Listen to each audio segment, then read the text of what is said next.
कभी तुम्हें भी लगता है ना, तुम्हारा दिमाग बस स्टार्ट हो गया और अब बंद ही नहीं हो रहा?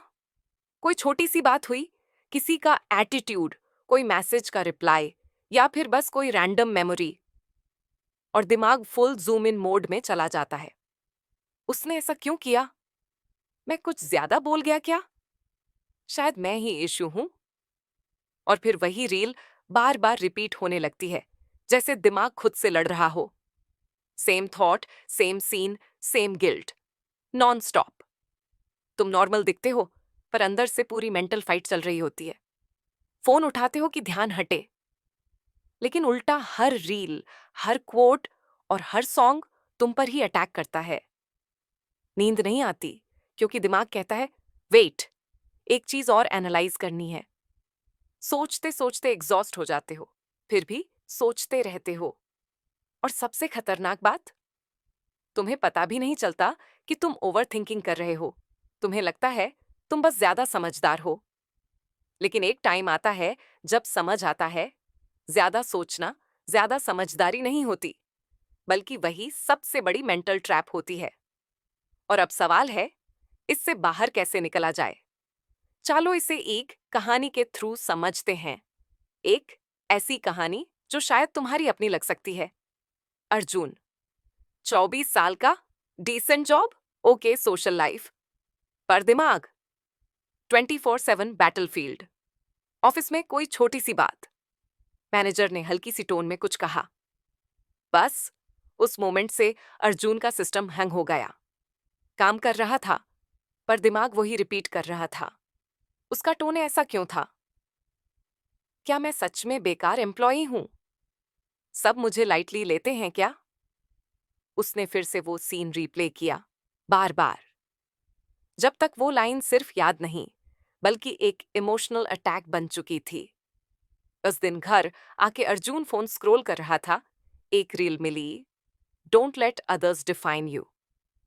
Next reel, it's okay to not be okay. तीसरी reel, if they wanted to they would. वो स्क्रॉल नहीं कर रहा था, वो अपने दाढ़ के लिए प्रूफ ढूंढ रहा था। हर रील, हर क्वोट बस उसी फायर को फ्यूल दे रहे थे जो उसके दिमाग में ऑलरेडी जल रही थी। एक टाइम आया जब उसने व्हाट्सएप डिलीट कर दिया, क्योंकि नोटिफिकेशन से ज्यादा नॉन नोटिफिकेशंस हर्ट कर रही थी। फिर एक रात, 3 बजे, अर्जुन सडनली उठता है और मिरर के सामने खुद से एक बात पूछता है, क्या मैं सच में जी रहा हूं या बस सोच रहा हूं? एक सेकंड के लिए साइलेंस होता है, और फिर दिमाग फाइनली चुप। वो टर्निंग पॉइंट था। 3 brutal realizations that broke the loop. 1. Overthinking is not deep thinking, it's emotional avoidance. Arjun को समझ आया, वो उन फीलिंग्स से भाग रहा था जो उस मोमेंट में फेस करनी चाहिए थी। जो फील करना था, उसने उससे एनालाइज करना चूज किया। 2. You don't need answers, you need closure from yourself. वो दूसरों से क्लोजर ढूंढता था, बॉस का एक सॉरी, किसी का एक बेटर रिप्लाई। लेकिन जब उसने खुद से बोला, मैं डिजर्व करता हूं आगे बढ़ना, तब लूप टूटा।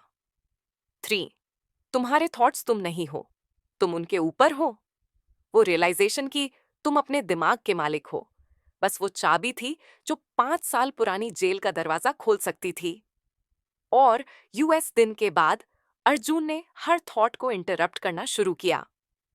वेट, क्या ये सच है या बस ब्रेन का ड्रामा? और धीरे धीरे उसने अपने दिमाग को वापस कंट्रोल में लेना शुरू किया।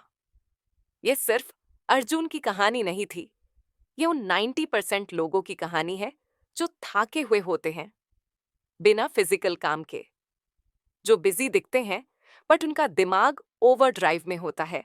हो सकता है तुम भी उनमें से एक हो, और अगर हो, तो अर्जुन की तरह ये लूप टूट सकता है। तुम्हें दुनिया से जवाब नहीं चाहिए, बस अपने माइंड से एक साफ सी बात करनी है, अब मैं सोचना नहीं, जीना शुरू करूंगा। अगर तुम अभी भी इस लूप के अंदर हो, तो कमेंट करके बस इतना लिखना, इनफ। लेट्स सी कौन अपने दिमाग से पहली बार लाउड बोल रहा है, और अस लूप को तोड़ने रेडी है। मिलते हैं अगली वीडियो में। अंटिल देन, सोचो कम, जियो ज्यादा।